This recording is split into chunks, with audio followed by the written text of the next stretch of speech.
Welcome back to the Kyle Suchsland Show. Okay, so we held the mic last week. I don't really know if that improved the sound that much. It sounded a little bit worse. So attempt two. If anybody is watching this, please comment whether this sounds better than last week.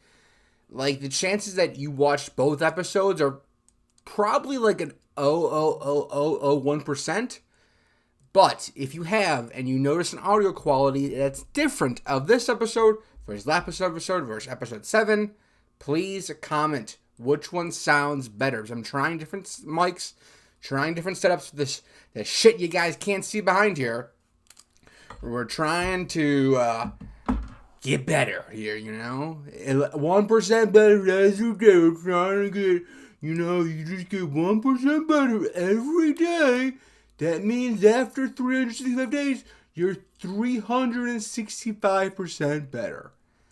That's according to every Instagram motivational post that I've ever seen. I did not get 1% better today. I'm going to go ahead and put that out in the universe. I didn't. I watched a lot of basketball today. And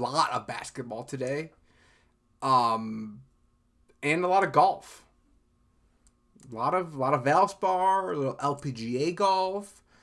Trying to watch little Nelly's comeback. Didn't happen. But I did not get 1% better today. So we had a great show for you guys today. We're going to go a little Valspar Championship. We're going to go to a little Texas Children's Open going to next week. We'll do picks for both. Or go over the picks from Valspar, picks for the Texas. Talk about the Japanese Grand Prix in F1 this week. Do a little MLB preview for the season. And then another new segment for this week that we're launching. So we are launching the movie of the week that I saw that is my favorite movie. That's a long segment name. We will find a better name for that segment. But Kyle's movie. I've watched a lot of movies. I spend a lot of time editing these awesome videos that nobody watches. So I watch a lot of movies, people. So I feel like I'm like 1% qualified to tell you what movie I enjoyed. And if you do enjoy that movie, great. If you don't enjoy that movie, fuck off. So this week was a great movie. We will see it. If you can read behind me, you can see what it was. Because I forgot to put a card over it. Because also, I mean, it's not going to be that big a spoiler. We're going to promo our YouTube videos that is coming out this week. And then we released last week. A little promo action for the... I feel like there was one more. Maybe not. Oh! And then our Crumb Bums of the week. And then March Madness recap. We got a long show for today, so buckle in. So the last two segments are going to be our Crumb Bum of the week, and then a little March Madness recap. We'll pull up the bracket. I didn't do well because of one team in particular. But yeah, so we got a good show for you guys today. So strap on in. Like I said, get those little rocket ship sheets, and we are about to explode on the Kyle Suchsland Show. Play the music.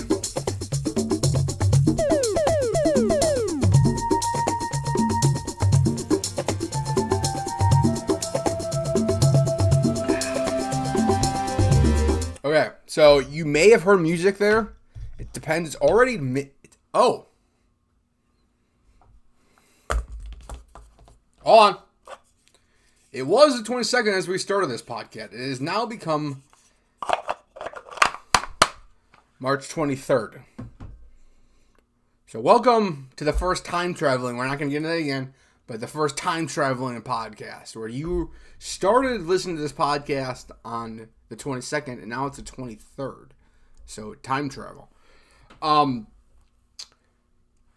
everyone had a great week. You guys heard me fully crash out over the snow last week. That was a tough moment. I'm not going to lie. If you didn't make it to the end of the episode last week, as the last 5 minutes of the episode. I was kind of sitting here. I had my little cocktail right here. I'm having a great Sunday night recording my podcast. Got all my tabs open. Got all this shit right going on. And I hear a snowplow coming down the street right over here, right? Middle of March, and I fully crash out. Did not enjoy seeing that snowplow in March. I love the snow in November. Love the snow in December. Going to Christmas and it's snowy and you're bundled up. Great. Nice cup of hot chocolate. Nice little chocolate tacos. I guess you could eat chocolate tacos in the summer. But whatever. Nice little cup of hot cocoa. A little ice cream.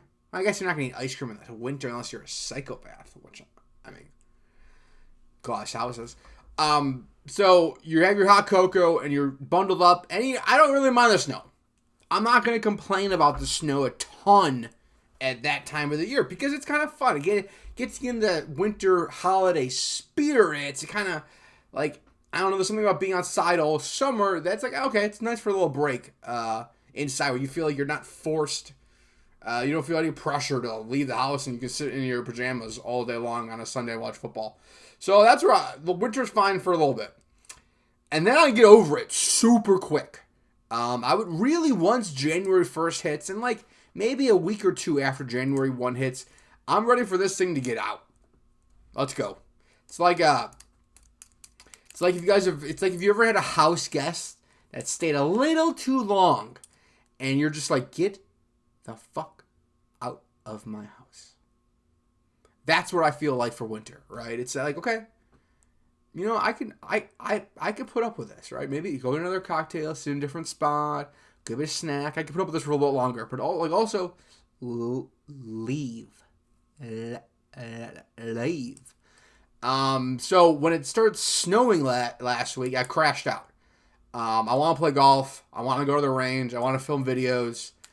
And that's hard when it's snowing because I feel like a lot of my content is golf.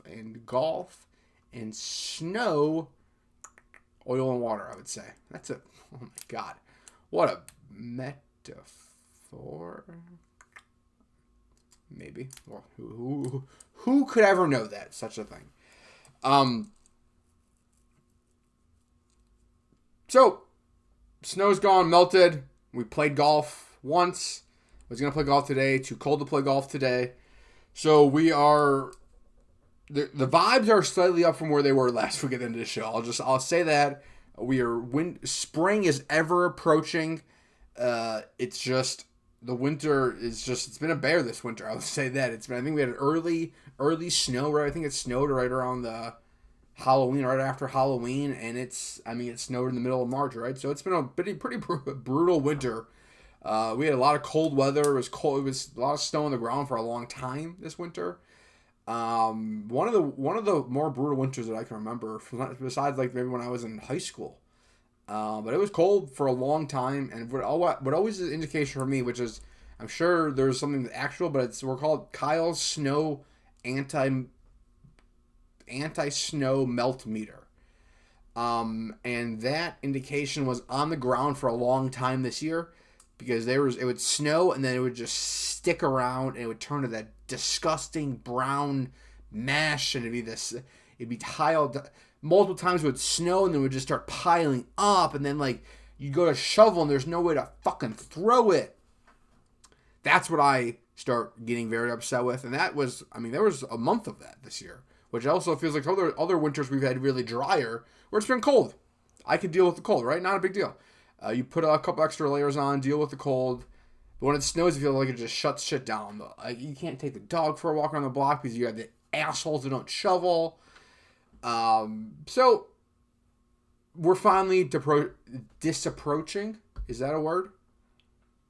Disapproaching. I'm going to say that's a word. We're disapproaching winter, and spring is right around the corner. I feel it. It's beautiful one day. This week, Saturday was beautiful. Played some golf. A little cold in the morning. Amped up a little bit in the afternoon. So we're getting there, getting close. And it is right around the corner.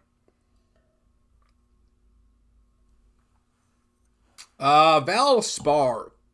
The Valspar Open.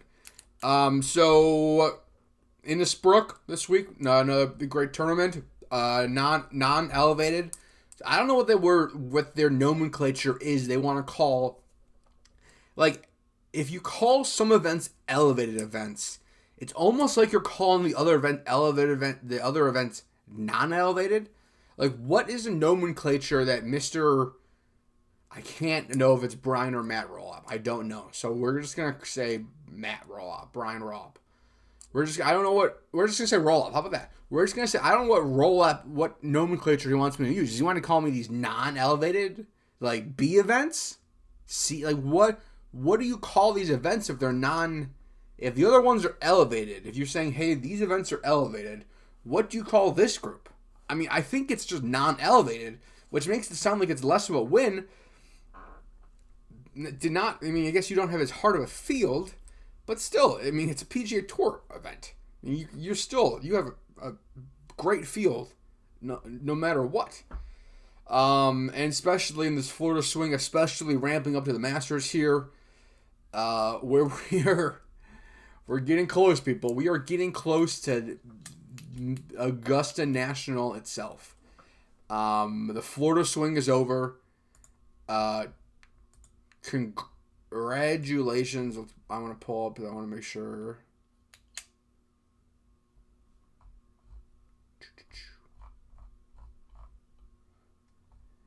The Valspar is open. Congratulations to Matty Fitz. Fitz won me a little bit of money today. I did not pick him. But if you follow me on my Twitter account, I did live bet Matty Fitz today. I think around the 9th, 8th hole. I looked at the leaderboard and I said, there's a lot of losers. A lot of losers up here. A lot of guys that are going to blow golf tournaments up here. There's one guy that looks like he's going to be able to know how to get it done. Kind of between the ears. That was Matty Fitz. So Matty Fitz got it done. Xander kind of trailing a little bit back there. Shout out, hopefully, screen sharing. You guys are now seeing the screen right now. So, wait, let's see if it is doing it. Oh, no, we are.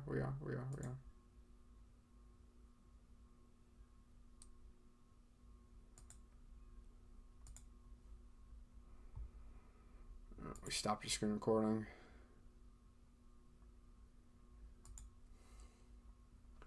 We have started again. So Matty Fitz up at the top with number 1 here. So congrats to Matty Fitz. Started at the top. I had him, picked him live bet in the week, so maybe a little bit of Kiz Cash. So shout out that. Shout out today. 68, 3 under for the day to win. Sungjae Im came in the day with the lead and shot at 74 today. Tough. Don't love that for someone that's leading a golf tournament. Let me look at all of those bogeys, people. 2, 3, 6, 8, and 10 he bogeys.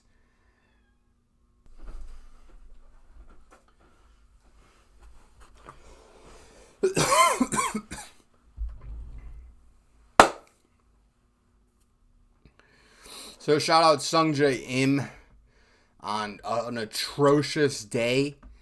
The 40 on the front is not how you win a golf tournament. I would venture to guess there's not been a lot of people that have shot a 40 and have gone on to win a golf tournament. I imagine that's a little bit tough. That's a tough thing to do. Birdie's on 11 and 16 though to kind of get it back to a slightly respectable T4. But tough round for him. I mean, he looks like he's into form. 64, 69, 69. Sleeps on the lead, the 54-hole lead, and shits down his leg. So, shout out Sungjae. I will not be picking you anytime soon to win anything. But maybe prove me wrong. So, I know, I got a lot of PGA Tour watchers on this. So, maybe, Sungjae, maybe you're one of them. Couple of people I want to talk about this week. So, obviously, Matty Fitz. Congrats to him. He's really rounding into form. I don't have him up in the majors for this year. But when we start talking about Augusta in a couple weeks here, start talking about we're probably gonna do a whole Augusta preview show, to be honest. Spoiler alert: he will be one of the ones up there to throw a little kiss cash on Augusta. It fits his eye well. He seems like he builds on himself well. I mean, he keeps track of all of his stats, which is crazy. But it seems like the more he plays and more he plays a golf course, and the more comfortable he feels with it. So now he seems like he's kind of getting into form. You know, I think last year, the Ryder Cup for me, it doesn't count, right, for PGA Tour wins or anything like that, but it seems like it counts a shit ton, a fucking shit ton to these guys' mentals, right? I said that was one of my biggest picks coming out of last year was Cam Young after the Ryder Cup, because it seemed like this guy put it together on the biggest stage and kind of stepped up, which has to be in your back of your head as you're getting ready for these other tournaments, and you stepped up on this giant stage, and you know you can do it once. It's like, okay, it's just brain. So you play the drums. It's like, okay, I just know this beat, right? And winning at a high level, and maybe it's not the same. I don't know if it's being the Ryder Cup, not having the money on the line, right? But from watching it as a watcher, it seems like they give a fucking shit about it. And that's what it seems like these guys, these PGA Tour, right? I mean, so many of these guys, I was listening to shout outs the Smiley Show, watching the Bridgman interview, and he was talking about his hands feel like noodles, right? And this is a guy that's won multiple times on the Corn Ferry, guy that's won in junior golf, right? Talking about how his hands feel like noodles when he's putting to win a golf tournament a couple weeks ago. So it's just amazing what it takes, and amazing what happens, I guess, in these guys' head as you're winning. I've never been close. I've freaked out winning much, much, much less. So I can understand them kind of freaking out a little bit on other stuff. So overall, okay tournament. I wouldn't say it was one of the tournaments I didn't watch a ton of just because of basketball being on. March Madness kind of was dominated TV1 and TV2 all weekend, so the golf was on TV3. Just because I know I am a ball head watcher, so it was on. I was on all weekend, but it was on TV3. So we have TV1, TV2, TV3. TV1 was on TV3 all weekend. It may have made some appearances to TV1 in the mornings before basketball started. So, but overall, definitely not the most watched just because of everything else. But overall, I mean, I love the Florida swing. I'm a sucker for Florida. I love the Florida swing here. It kind of ends it. But it's just so much drama. It's just so much water, and if the winds pick up a little bit on these courses, the greens get so fast, and people just seem like they just start losing their shit, and it opens up a lot of the high scores. And maybe it's always because it's snowing in Chicago, but it's always a soft spot. You know, it starts with where did fucking let's see. This is why I have this. Yeah, so it starts with the Cognizance, right? It starts with the Cognizance. We go to Bay Hill. Yeah. So it starts with Cognizance. We go to Bay Hill. We go to the Players. We go to Valspar. So that's kind of their Florida swing. Now we go over to Texas. But first, before we get over that, let's go over the picks. So not a bad week, okay? Not a great week, but not a bad week. So I wouldn't say there's none of these picks were bad. Some of these picks were losers. Jordan did not win. He's my pick to win. Jordan did not win. So that's got to be a loss. Jordan ended T11. So, I mean, our beautiful boy is getting closer. If you know the show, watch the show. If you don't know how much I have a love for Mr. Spieth. And he's starting to look good. He's starting to really starting to form. I love him at Augusta coming up here.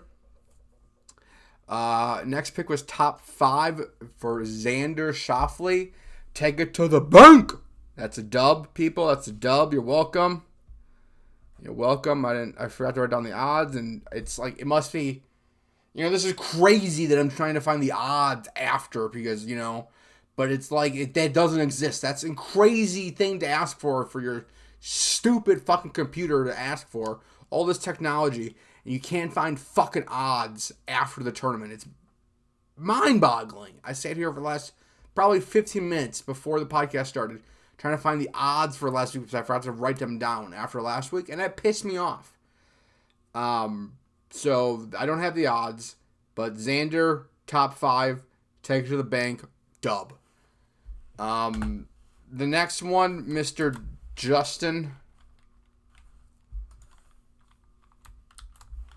I should have done this before. JT, we had him as a T10, a top 10, not T10. He T30. So not exactly great.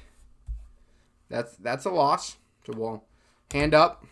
That's a loss. So we had our 2 make the cuts. Okay. Neil Shipley. No. Mr. Gary Woodland, who we did pick. I have a soft spot for Gary.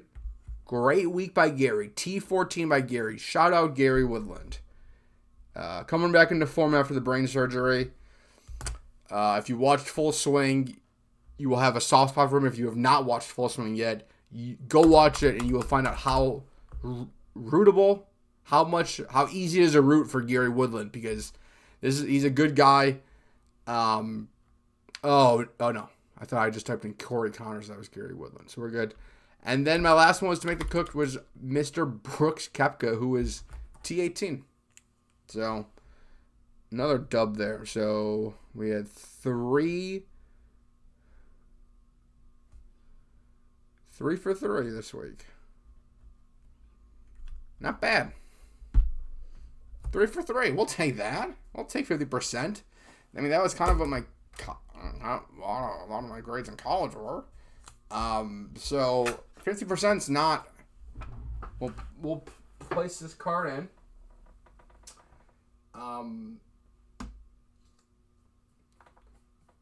Overall, we don't need to talk about overall. It's not a great number. We need to hit a winner, and then it will make the numbers look a lot better. So Xander's really coming into form too. 65 from Xander today. A quiet 65 too. I mean, I was on TV3, but they really were not. It didn't seem like you saw a lot of his birdies. You saw a lot of his shots. Yeah, I guess that's why, because they were all in the first fucking 4 holes, and that must have been before I was watching it. So yeah, he played a pretty 2 under back 9, right? And just really lit up the front. So Xander kind of tried to backdoor it, jumped up 21 spots on the last day. So shout out Xander. Jordan, a beautiful boy. 69, 70, 71, 68 for the week. 6 under, 3 for the day. So not bad. 6 strokes a day. The opposite of Xander, they seemed like he was on the TV all the time. He made a couple long putts, was great to see. I mean, if Jordan's gonna be Jordan of old, that putter needs to get in fuego hot to matter. And if it does, Jordan is a hell of a pick in any tournament if that putter is working. And that putter was working today. So I love Jordan. I love Jordan coming up here in the next couple weeks, and especially for this Texas swing at some of his home courses, and then we're getting to Augusta. So shout out Brooks. I think we talked about this last week, but Brooks is really getting into form. Seemed like obviously it was going to take a little bit of time to kind of adjust back from the live lifestyle from the PGA Tour, just kind of getting back into motions with the The I wouldn't say that, just really, I mean, he knows what he's doing on the fucking PGA Tour. It's not like that. But I don't think anyone expected him to just start off the bat running. It kind of has you could say that, like, the LIV is like a pro-am more, and these guys, if they're going to, these top guys at the majors, obviously have a chance because they're Rahm and, DeChambeau. God, I forget what fucking name is, and so I was sad that Cam Smith, who used to be part of that conversation too, with Masters or major winners, and I can't remember Cam Smith's name now. But it kind of makes sense that LIV was more of a hitting giggle. So, but Brooks is really, really starting to round into form. Even today, 71, 67, 71, 71. So really had a great Friday and just a couple easy rounds after that. Brooks is a Florida boy, so he kind of playing at his home courses. Really didn't get any, I don't think he got any top fives, but he definitely got a lot of FedEx Cup points. Now he's in top 60. So I think top 50 is really what gets him to all these events. So he's playing his way into these elevated events to really start making some money. So Brooks will definitely be a force to contend with this year. I still see Brooks rattling off a win this year on the tour. Maybe not in this kind of strange, but we start getting into the summer swing here. He starts playing some of these John Deere Classic type of events. And it starts getting hot. And, Midwest dried out. And Brooks is going to start mashing all over the place. I see Brooks picking up a couple here. Maybe not. Sorry. Picking up a couple is crazy. I see Brooks picking up one and probably a couple of top tens. Shout out Brandt Snedeker. 45 years old. It had a chance there. A little bit had a chance to win it. Did not. Looked like he had his stuff. Let's see. Where did he blow this? Yeah. So he had it going in, was even going on to the 12th hole, and then double bogey. Just shoot a 40 coming in. That is not how you close out a golf tournament. I imagine he got a little tired. 45 years old, competing against these 21-year-old college kids. Just hell of an impressive that he can still do it. I mean, he's their freaking... We're going to have a problem this year with the President's Cup now. We're going to have a problem where we're going to say fucking the same thing as Keegan, where fucking Brandt should be making the goddamn team because he's playing well enough. Like, if Brandt reels off a victory, 2 more victories here, we're going to have people are going to have the same fucking conversations we worry about Keegan. So don't love that. So, like, I want Brandt to win, but I really do not want to open the doors of people talking about how he should be on the President's Cup team if he wins a couple times on the tour this year. So let's shut the door on that very quick. So, but overall, great week for Brandt. Brandt, I'm sure he was disappointed with the finish of it. But overall, 65, 72, 67 was a hell of a week from him. Someone who did not have a great week. Again, I've been calling this. I said, this guy's fucked. Something's wrong. JJ Spawn. Seems like crazy. Just a year ago, right? A year ago, he almost won his Players' Championship a year ago, right? The fight with Rory. He did just win a major last year, but something seems like he does not have it right now. If you're going to have a pick to miss the cut, JJ's a great one. He does not have his game right now. And yeah, T tied 109 in the FedEx Cup standings. That would really make a lot of sense. And then a little crazy, I guess it's not crazy. But plus 10, I mean, almost last place in the event was my boy Maximilius Homa. Don't know what happened to him. I feel like he's been playing a little bit better than that. He's not been playing amazing golf, but better than plus 10.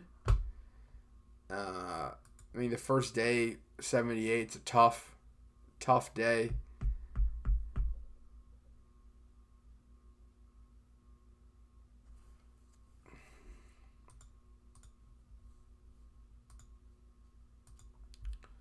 Yeah, look at all those fucking bogeys, people. Bogeys 2, 3, 6, 7, 8, 12, 17, 18. Holy shit. So, yeah, Max did not have his stuff, obviously, this week. So, missed the cut. So, that was unfortunate. Feel bad for Max. But overall, that was a great, another great tournament. I'm not sure. There isn't really... I guess there could be a bad tournament. But I mean, overall, I'm okay with any tournament, especially where there's a little drama on a Sunday. I would say my least favorite tournaments are where we have our coast Sunday afternoon, and it's like, okay, this guy's leading by 4 strokes, 4 shots coming down, and that's been the opposite of the last however many weeks, right? We've had a great Florida swing, right? We had the Shane Lowry collapse. We had the Ludwig Oberg collapse. You could say there was a couple collapses a week. I mean, there was a couple Lipsky, whatever his name is, collapsed. Are we looking at Jaeger? Did he do well? Why did he come up? Steven Jaeger. Yeah, T7, not great. Yeah, but David Lipsky had the lead there for a little bit. Obviously, Brand was up there for a lead with a little bit, and then Fitzy came up there and got it. So yeah, great, kind of drama these last couple of weeks, kind of at the with the Florida swing of these events, really builds the drama on a Sunday. People are putting in the water in the final couple holes, and the leads flipping around like that. So you'll love to see that. Hopefully, more of it stays like that for the next couple of weeks, because we are moving to Texas, people. And every time I want to say Texas, I don't know if it's just you or my fucked up brain, but it's something from Miss Congeniality. I want to say, I don't know, I can't remember his name. I got to drink before I say this. He's like, and the winner is Texas! And that's how I want to say Texas every single time. I did not do that justice. So, Texas Children's Houston Open. Great name. The Texas Children's Houston Open. That is a little bit of a tongue twister. We're about golf course, public golf course. This is a golf course that you can play. I do like that. I'm soft spot for anywhere that they play. That's a public spot that you can't walk on there in the next month, but you can go down to Texas and play this golf course, which I do enjoy. Scotty's playing this week. So Minwoo last year, Steven the year before, Tony Finau before that. They're our last couple winners.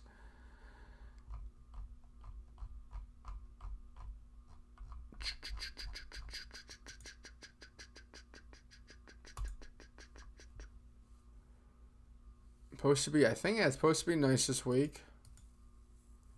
Let's see. Yeah. No, that's daily. That's an hour. How the fuck do I need an hourly forecast for that? The fucking thing is.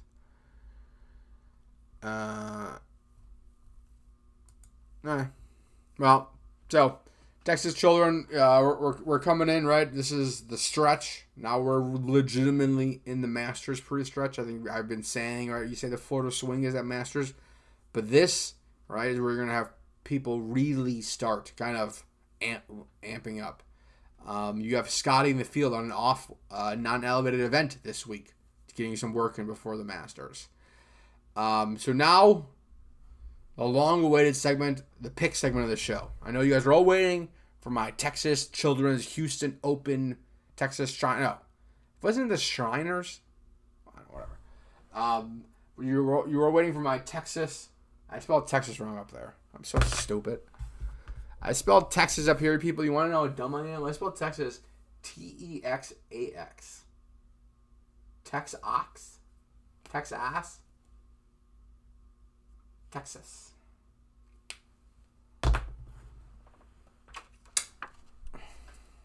It's a big reveal for really nothing. I don't really know why I thought that was so dramatic. Picks this week. Mr. Chris Gotterup to win. Plus 2,500 right now. Okay? Top 5 after especially I've been playing this week. I've always been playing. I like Brooks Koepka. So top 5, Brooksy. Top 10. So he hasn't been playing well, but it feels crazy to not have him up there, especially in his home state. To have it to show up in the top 10, Scottish Scheffler. And then 2 make the cut picks. So 1 barely missed out on the cut this week. The other one had a great Sunday and looked like he may have a chance to backdoor a T5 in there. Wyndham Clark, Tom Kim, both to make the cut this week. So got a full card for you this week. I need to write down the other numbers. The rest of the numbers are not released, I think, till Tuesday or Wednesday. But I will write them down this week. I will not forget. And let's have a good Texas Children's Open because we all know everyone's gonna be tuned into that this week. As we go in here, people are not gonna be watching baseball or all the other shit. Totally not, right? So. Oof, people, we are already at 38 minutes. That is bad. That's really, really, really bad. So we have a lot to talk about still. We've hit 2 topics of the podcast, and we are on our minute 40. Japan Grand Prix. We are past the Japan. So, Japan Grand Prix, they're in Japan this week. Full, it's not sprint week, so full. Yeah, practice 1, 2, 3, and then qualifying and race. So, it is midnight. Oh, okay, that's not bad. I like midnight. I can do midnight. Qualifying's 1 to 2. That's totally can do that. I can watch all those. So, last time, enjoy the racing. This is the last time they're going to be... racing, I think, until like freaking 5 weeks because they had to cancel the Bahrain and the Saudi Arabian Grand Prix. So enjoy the F1 while we have it. Like I said, I'm a newer F1 fan, so I'm just trying to soak up all I can this year. Being my first year. I saw some highlights this week of I don't know, I'm not gonna butcher the name, but Max was racing another race this weekend, non-F1. Nuremberg. That's the trial. I don't think it's that. I really don't think it's that. But who knows? F1 picks for the week. I'm really going with a lot of crazy picks for F1 this week. Okay. To win, we have George Russell, which I think, without him having a little bit of electrical issues and the qualifying last time, he beats Kimi's first lap and probably gets off ahead to that victory. And Kimi doesn't even have a chance at P1, qualifying P1. So I'm taking George again. I think obviously it's George Russell's year. Podium, Banana Leclerc. Just because I picked Hamilton last week. And I like Banana Leclerc. And then top 10, this is a little bit of an outsider, but the man that has not finished a lap for my McLaren team this year, Oscar Pistorius. No, not Oscar Pistorius. That's the runner with no legs. Oscar Piastri. Don't mix those people up. Pistorius and Piastri, different people, very different people. Don't mix those up in the brain, okay? He's not raced a single lap this year. So I'm picking him. Let's zig while others are zagging. Is it gonna work? Who the fuck knows? But we're gonna give it the old college a try. That's what we do on this show. Remember, we talked about the gambling, how we gamble on the show. We don't gamble based on numbers, right? We're a vibe show. And the vibe is after you lose 2 races in a row and don't race a single lap, you better race well or you're going to get fucking fired. So that's my conclusion of why he's going to have a good week this week. If you disagree, I don't care. I don't think I wrote down this last week. I don't think I wrote down the category. I didn't write these down. But my picks, I want to write these down. No. What the fuck am I saying? I want to get these down on the podcast officially. F1 driver to win this year, Russell at 175. Team to win, Mercedes at minus 500. I mean, you're not making any money, but I just want these. This is written down in stone now. These are my picks. So when I do win, I can shove someone's face in it. I don't know who's yet, but someone will be sitting in the chair on the podcast and I'll say, ha ha ha, gotcha. And the same thing with MLB. So last year the Cubs opened up in Japan, right? And we had to wake up at 5 a.m. to watch the boys start off. So this year we're racing in Japan. We're not doing baseball in Japan. But opening day for the Cubbies this week. So excited to have baseball back in the life too. I don't have any baseball. I feel baseball picks are hard. I don't love gambling on baseball, to be fully honest with you guys. I think it's very hard. It feels like every day it's a little bit of a toss-up. And you really have to pick the pitchers, and you really have to know, and it's really like the night before of who's in the lineup. So I don't love, it's going to be hard for me to give MLB picks out this year.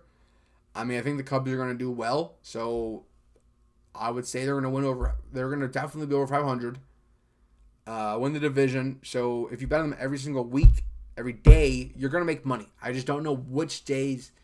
And this is what pisses me off because, like, overall, you can bet on a good team to win. And theoretically, they should win most of those games you bet on. But if your sample size isn't big enough, you're kind of fucked because you could just pick the week that they had a down week on the rest of the year. That could have been their worst week of the year. So overall, gambling on baseball, I think, is very hard. It's just such a long season.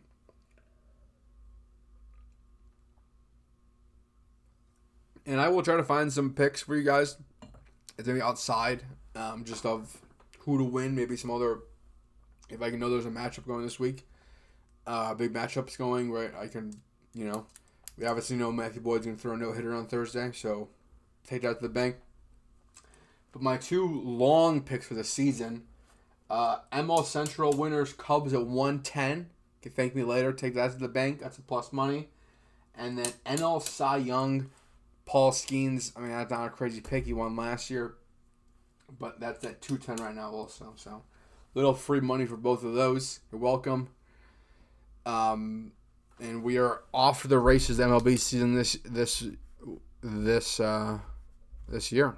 So we will see how both of those goes. I think the Cubs should have a good team. Don't love Suzuki getting hurt in the World Baseball Classic. I do love Palencia being the fucking star and dominating our like juggernaut of a Team USA team. So I do like that. But we'll see how the Cubs are overall this year. I mean, I think it's going to be Dodgers are going to be a hard team to beat. I think that's really all what it is, and I think we could be headed towards a tough year if the Dodgers win this again. And they move to a new collective bargaining. I think it could get really, really ugly if we are for any fans of watching baseball in the next calendar year after this. But I think there's going to be a lot of back and forth from what the Dodgers are just doing and how they're acquiring talent. And I would be a little shocked if some of the other teams from both sides are not a little like, hey, what are you guys doing in terms of the Dodgers being like, you guys need to spend more money to make a better product. And then for them, the other bigger teams be like, hey, we can't compete with this. We don't have the money coming in from our own networks from Japan like you guys do. And we don't have the size of Los Angeles that's being pulled in, right? So it's hard not to get, but it's one of those things that it's like, well, I would say it's going to be an interesting year, and so I would say at the minimum enjoy baseball for this year because it may be at a premium for the next 24 months. So that's all those for this week. Moving to my bracket. You guys watched me fill out my bracket live on the show last week. We did not. Hold on. We did not do well. I'm just gonna say that we were overall the bracket hand up, right? We're not doing great. We are 31 percentile. I think that's what that means. We are first place in the birdie to bogey league that I am the only participant in. We are, of my mostly sports fam, shout out mostly sports, we are 3,770th. That's not great. Probably put that out there. It's not what we really are shooting for. I would like to be a little higher. That seems like it's nearing bottom 1%, which is not great. No, 43.80, and we're 37. So, yeah, no, that's pretty bad. Just saying it out there. That's pretty bad. And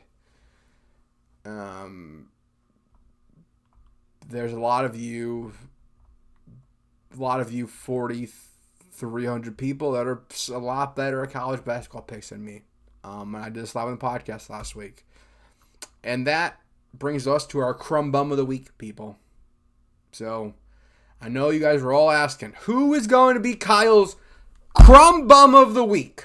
Who earns that elusive award of being the crummiest bum of the week? And I am happy to tell you that the North Carolina Tar Heels basketball team is my Crumb Bum of the Week.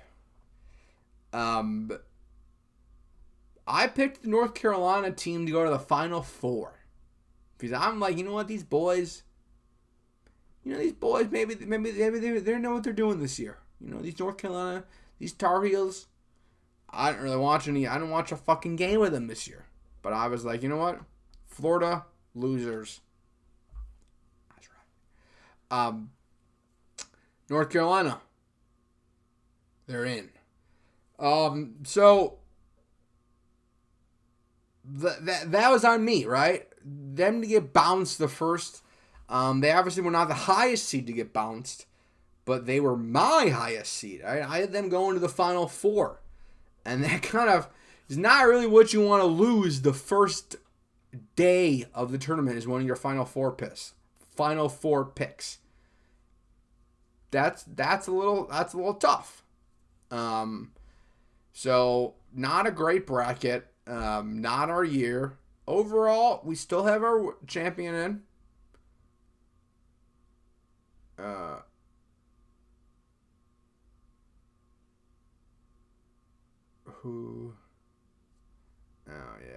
Gonzaga lost. So that Gonzaga lost too. That hurts us because that was my other Final Four pick. So they should be close to Crumb Bum. And then Tennessee almost lost also. So that was close also. Virginia gave them a thing. I think I might get lucky. Iowa State's best player being out next week. And the Tennessee versus Iowa State. So maybe clutch a victory up over there. But on to next week. So watched a lot of college basketball this week. My eyes were just like bloodshot from sitting there and watching. I feel like I served a tour this week of just sitting in front of the TV and just watching basketball all day long from 11 o'clock till 10:30 at night. So just a lot of hooping, a lot of hollering. And overall, we are on the next week. So we'll see Thursday. I think one of my favorite games of the week was Iowa. Love to see Iowa beat Florida. I did not pick that because I did not think Iowa was going to shit the bed as per usual.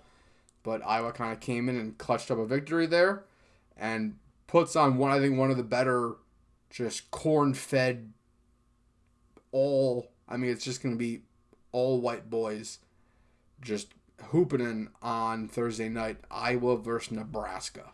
I mean, whew. Talk about a more corn-fed team than those two are.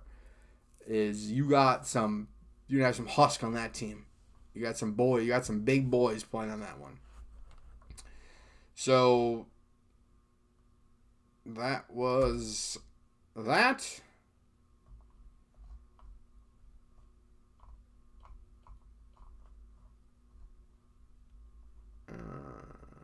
Shout out Mostly Sports, Barstool. I am very much trying to get an internship with them right now.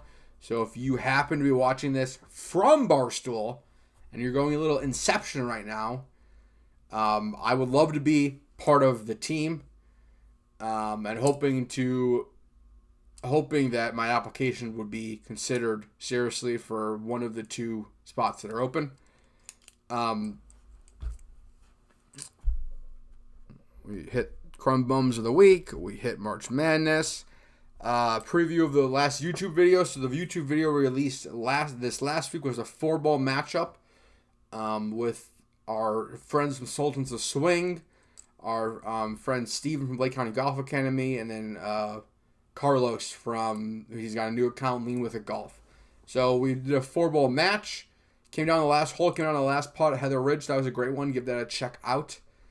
That was definitely a fun match we had on a nicer day. That was filmed just a couple weeks ago, about 2 weeks ago only. So that was a newer one. So I pretty much ran out of old content. So most of the stuff you guys are seeing now on this YouTube is stuff that has been filmed in the last month or so, and we are kind of trudging down live as this week as we are gonna keep going and find more YouTube videos. It's obviously gonna get a lot easier as we start getting more into the year. Because courses are open, there's more things to do in a golf course where I don't have to figure out stuff to do. So, and film from last year. So, a lot coming. And then this video that's coming out on this Friday, if you are interested, and so mark your calendars, it'll be live Friday morning, but it'll be live Friday by noon. Will be our recap of a 2-minute scramble that Tyler, my cousin, and I played in this last on Saturday. So, spoiler, we didn't win. A lot of arguing between the two of us, and especially on the Colorado Dome. So overall, that was very fun. We had a lot of fun that week, or that day. I'm sorry. We had a lot of fun on Saturday. We didn't putt like we wanted to. I'd say that was really our thing. We missed a lot of we missed one really bad short putt. You'll see in the video that we 3-putted at 2 of the holes, which for a 2-man scramble is atrocious. And luckily I got a couple of them, so you guys can see the sadness and the pain leave our eyes when we are just sucking at a scramble. So, and we go on to the next topic. So, the last topic I wanted to talk about was a new segment that I wanted to have for this weekend. This segment may need to be axed in several weeks depending on our length of the podcast, because today we are approaching 57 minutes already. I've been talking for probably too long already, right? So but I want to do a movie segment of the podcast.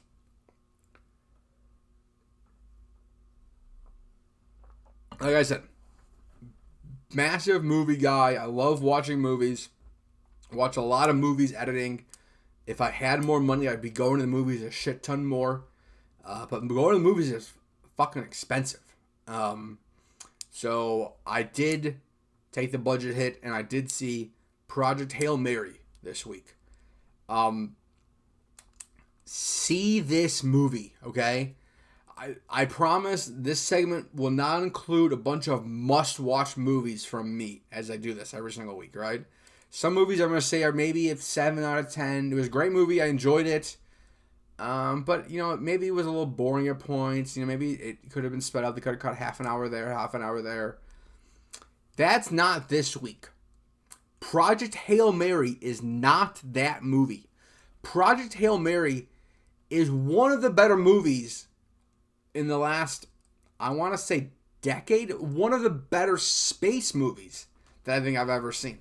And I love space movies, right? I've seen Interstellar a dozen times. I've seen The Martian over a dozen times. I feel like there's another space movie that I love that I'm forgetting. Star Wars, space movie. Dune, space movie. Batman. Nope. Batman's not a space movie. Avengers Infinity War. Space movie. So I do like space movies, okay? But in terms of a realistic, same book adaptation from Andy Weir as The Martian. So you're getting that same very technical feeling movie, but with that same, like, I know spoilers, but like a buddy kind of cop movie, where The Martian had that kind of funny with like that side person was like, sometimes the computer, sometimes was that the NASA team that was over once he learned to communicate with them. And you have something that's very similar in Project Hail Mary, right? I don't think it's anything, you're not giving it away. You see that he meets an alien, and the relationship with the main character, Grace, and this alien is the highlight of the movie. I would be crazy for Ryan Gosling this not to hold up for the awards for next year, because you left the movie feeling so, maybe not happy's not such a great word, because it was felt a more fulfilling feeling than that, right? It was more of like a kinder, that's not the right word. I was going to say a kindership of joy, but that doesn't make sense. A profound, I would say I felt a prolonged feeling of joy that a movie like this could be so good. I would say that's the perfect way to describe it. I would say you, in this ever-increasing world of remakes, in this ever-increasing world of AI, like, I would say AI, but like the slop that Netflix and Amazon Prime kind of puts out, right? This is Amazon Prime made this. This is by far, I would say, the best movie they've ever made. It's not slop. It is cinema. Now, it might not be cinema for you, cinema people, but it is one of the more fun theater experiences I think I have had in the last, I can't even tell you the last time I've had that much fun at a movie. It was 2.5 hours and it felt like 25 minutes. And there's probably 3 or 4 different spots you think, okay, here's the ending, and then it kind of puts you in a little twist, and then kind of, it's like, oh, we have another hour. And then they kind of wrap it up a little bit quicker, but like, oh man, this is not even close to being over. And they did a great job. What I hate in movies, of feeling like, and I do this all the time, I watch the first 10 minutes, and you're like, oh, you see the guy, the ex-husband that like gives him a dirty look and steals 10 out of their wallet, and then she ends up dead. And like, oh, who could have done it? It's like, well, I'm going to guess the husband owes someone debt, and then the person owed a debt killed this. You know what I mean? So like, I'm pretty good usually at figuring out like movies. That's why I hate watching previews, because I feel like I always can somehow, like, I can start watching a movie and then I can figure out, I remember the previews, and I'll very quickly, once I watch a couple of the scenes, I'll totally know where the movie's going. So I'm like, okay. And I just did this with Spider-Man No Way Home, or Spider-Man Brand New Day, right? Because I'm like, oh, shit, why? Now I know when he obviously gets his increase in powers, that's going to be probably midway or some section of the movie, and all of a sudden we're going to have this, like, you almost know where it's going. You can kind of give a sense of where you know a movie's going. That is the opposite of Project Hail Mary. There's multiple times I'm like, I have Zero idea. Zero clue where they're going next. You know how they get to a couple of points, right? You know how they get to where they're at because it's a time jump, but you have zero clue how they're going to get from where they're at to where they've been to where they're at right now. And they do a great job. I mean, it's like, oh no, that makes a lot of sense. But it was one of those who's like, I am usually someone that sits there and tries to figure it out, and I was trying to do that, and I couldn't do it, right? And then the movie was good. Maybe it kept moving this plot. And I would say overall, book adaptations of movies gen for a lot of good plot, right? It results in a lot of good dialogue. Because it's almost like the script is being rewritten from the book, which has like that base kind of layer of great dialogue that's already been gone through by like 50 editors, and then it's edited by another 150 times, I'm sure, by the script.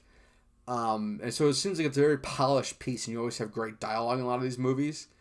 And a lot of these great movies are also, it seems like they're great because they are so much to work with, as they're just picking out, and some of these great directors are just picking out the roses from the thorns of these kind of, I guess I wouldn't call the book a thorn, but they can kind of draw a fantastic movie from this more densely populated story. So 9, I'm going to give this, right? I give it a 9.5 out of 10.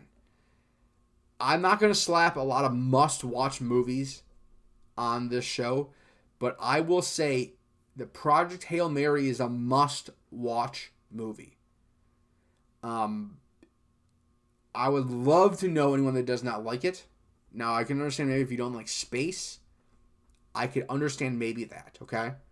Because there is a little bit of that, right? But overall, even if you don't like it, I'd highly recommend this movie to anyone that has not seen it yet. And looking at the box office numbers, it seems like a hell of a lot of people saw this opening weekend, which also is great for me, being I'm just a fan of the cinema, and that still being the cinema, alive. It seems like that there was a point that it's like, hey, all the movie theaters are closing and it's done. I love going to movies, so just being a fan of just going to the movies, I love. There's nothing better than if you don't have anything to do on a Friday or Saturday night, going and getting a big bucket of popcorn and a Slurpee and sitting on your ass and watching a great movie. I love that. So when you combine that with a great movie, you just fantastic. So go see that. I will see it again.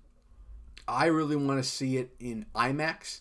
So I think I want to see it one of these big. Everyone's talking about these 70 something screen IMAX ones, right? Everyone's talking about these. You have to see this movie in the biggest screen possible. And this is the first one that I've ever felt like you're right. You're right. I have to. So I'm excited. I really am. I do want to see this one. I think especially this would be definitely one to see. With all the kind of the larger screen and some of the thrills that maybe you're like, hey, what movie can I shit on? What movie did I see that would be? I didn't see Hopper. I wanted to see Hopper. I didn't have a chance to see Hopper. You don't need to see Hopper in IMAX, right? You're not getting anything out of that. But this movie is something you're going to get out of the IMAX. You're going to get that larger screen. Just seeing there. There's a couple of shots that I was like, whoa. And I was high, I wasn't that high. So I needed to probably take a larger, I didn't take an edible when I was in there. So I'm going back, I'm taking an edible again, and I'm going to have my brain melted by Project Hail Mary. It's going to be, now this is a year of cinema, I think, right? I think I will dub this one of the better years of movies coming, right? You think this was the first one a lot of people said, we're not that far away from the Odyssey, right? Christopher Nolan's next, I think, mega movie that it's going to be. I think that's going to be massive, and that's going to be a great movie. And then you have Dune 3, you have Spider-Man Brand New Day, and you have Avengers Endgame. And that's not even, I think there's even more out there that's just the ones that top of my head, right? So you got a lot of great movies this year, right? I mean, me, massive Dune fan. I read both the books. After Dune 2, I read Dune Messiah, so I know what happens from Dune Messiah. I'm very interested to see how they adapt that Dune Messiah to be Dune Chapter 3. If they take some of the Children of Dune, I've only made it through halfway of Children of Dune. Children of Dune, it gets very, very weird. And I'm halfway through Children of Dune right now, and I need to pick that back up, honestly. But I'm interested to see how they adapt, if they pull some of Children of Dune in, and which parts of Aaliyah they pull in, which parts of the Baron, like that, that's in her head, but she didn't kill him. So in the books, Paul, in the movie, Paul kills the Baron. In the books, Aaliyah is, as a child, kills the Baron. And then she gets all fucked up in the head because of it. And she's already fucked up in the head because her mom drank the fucking poison when she was pregnant with her. But in the books, Aaliyah's a creepy little kid. And so I'm interested to see how they adapt that. In the books, starts off with the Holy War. I think it's 61 billion dead, 91 planets sterilized by Paul Atreides' religious fervor. Because I mean, I know a lot of the books about him dealing with kind of that he's lost control. I mean, that's where that's why I think they're gonna adapt that, because in Dune 2 he talks about he goes south and his visions are that he loses control. And that's really what it does happen in the books, right? Where he fully loses control, where he wants the best for his family. He wants the best for this, but he's playing.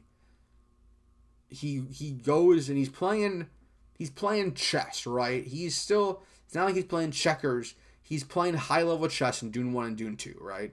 He is his dad, is Emperor of Arrakis. They pretty much he knows he's gonna get exterminated, pretty much, right? So he's aware of what's kind of this plot. He's aware something's gonna go on if they don't get spice production under control in the first one. And then it takes such a turn in that third book of where Paul's mentally is at, and playing. It's just in this last one he is literally, he goes from playing religion and chess, right? Now he's playing 4D, 5D. He's the emperor, right? So it takes it up 1,010x%, because now he's running the Imperium, and he also has the strongest army possible. I don't remember this part of the books that they talked about if the Sardaukar got I'm pretty sure the Sardaukar got exterminated in the Battle of Arrakeen. In the second Battle of Arrakeen. I think the first Battle of Arrakeen. Like I said, I'm a Dune head. I love Dune. Love Dune. Dune is up there for me. I would say growing up, obviously Star Wars was so fucking up at number 1 that I would have fought someone to get it off number 2, right? And then probably Lord of the Rings was number 2. And then it was like one of those stats where, Avengers, MCU started flying up there. And then it'd be like one of those other crazy stats where Dune's just going to kind of come from the poof and then just start knocking off some of these other people, right? Still, love Star Wars. Love the MCU. Love Lord of the Rings. But Dune might be... I don't want to rank these because it's going to make me sad. And it's hard. But I'll do it for the podcast.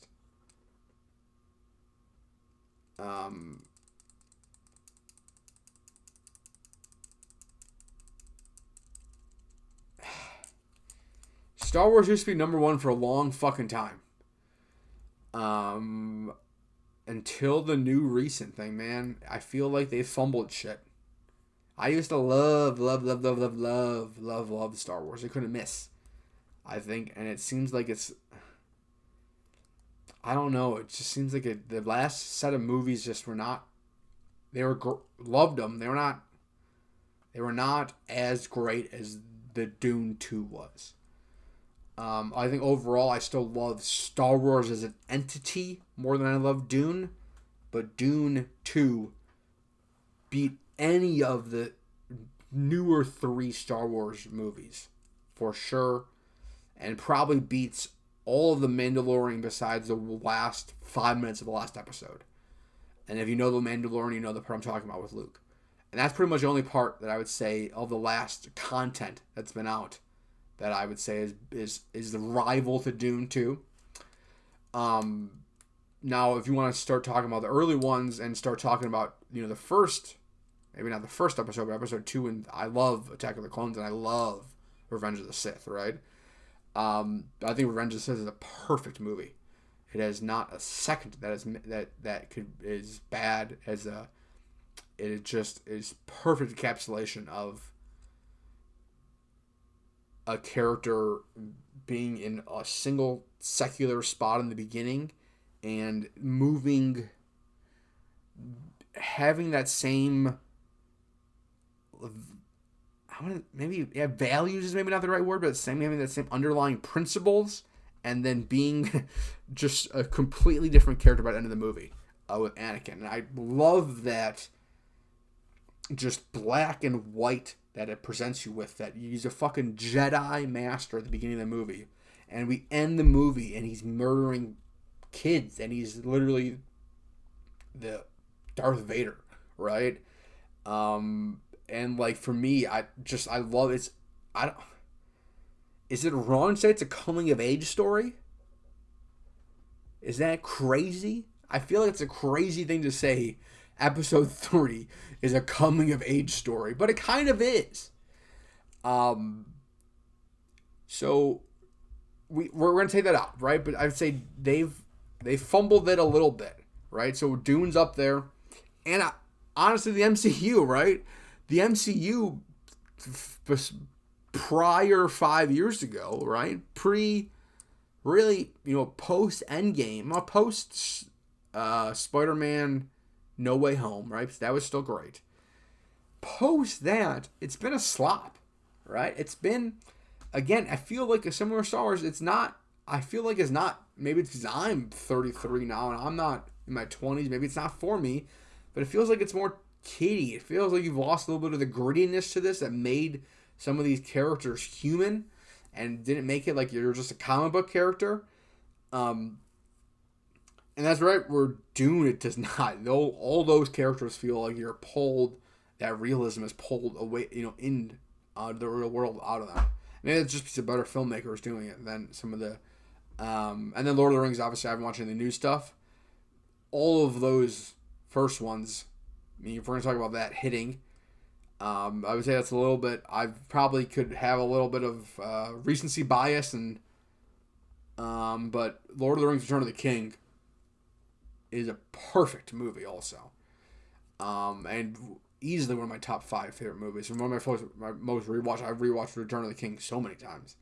I just rewatched the extended edition, which the 4-hour edition is amazing at really going to deep dive into the history of the Fellowship of the Ring. Extended edition dives super into how the rings came to power each of the different humans, the elves, what they use the rings for, kind of too. Super interesting. But I think my ranking is gonna go.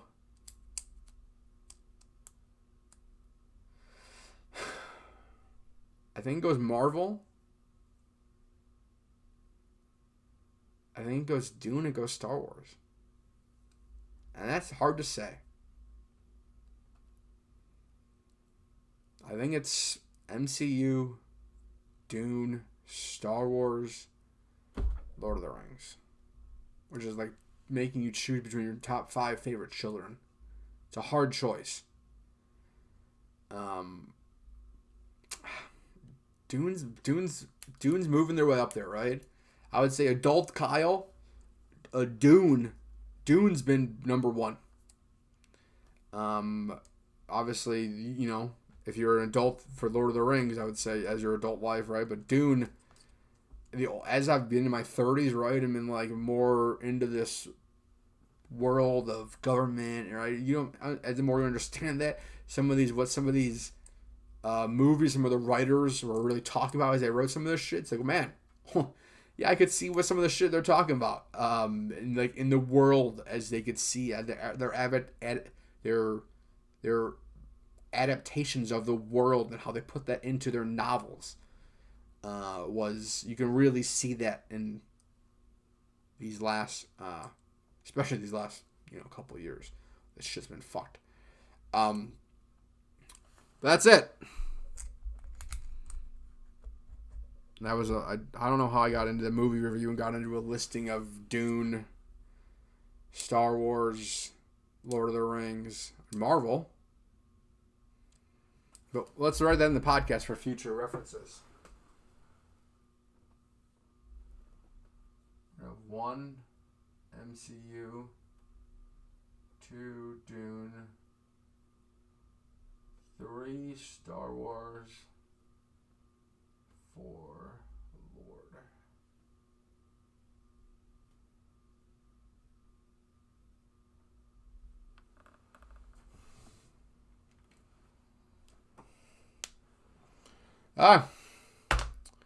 People, you had a long podcast today, and I would bet nobody is going to hear this last 45 minutes of the podcast. So if you happen to hear this part of the podcast, reach out to me and I'll give you something for free. I don't really know what I will give you as a giveaway. A sleeve of golf balls, a ball marker. I will find something. But if you have made it to an hour 20 of this podcast, reach out to me on Instagram, on Spotify, however. My socials are on there. Reach out and say, hey, I listened to this whole podcast. I feel sorry for you as a person if you did. So you deserve something as a giveaway. And I bet that probably is going to be some type of golf ball now that or some type of ball marker. That's why I have a shit ton of those. So send me a comment, send me a DM, because if you did make it, I hell of appreciate it. Remember, like, comment, subscribe, tag 1,000 friends, and tell them to tag another 1,000 friends, and the show will explode if we do that. I think our most common episode is maybe twice, so another 998 comments to go, and we're there. So we're getting close. We've hit a good subscriber growth in the last couple of years, so I think we're at a little over 1,200. Pretty happy with that. Would love to see that keep growing. We are 1% of the way to having that fucking awesome plaque that we're slamming the wall right here. So let's keep going and keep this thing growing. So thank you for everyone that's watching today. This has been the Kyle Suchsland Show again.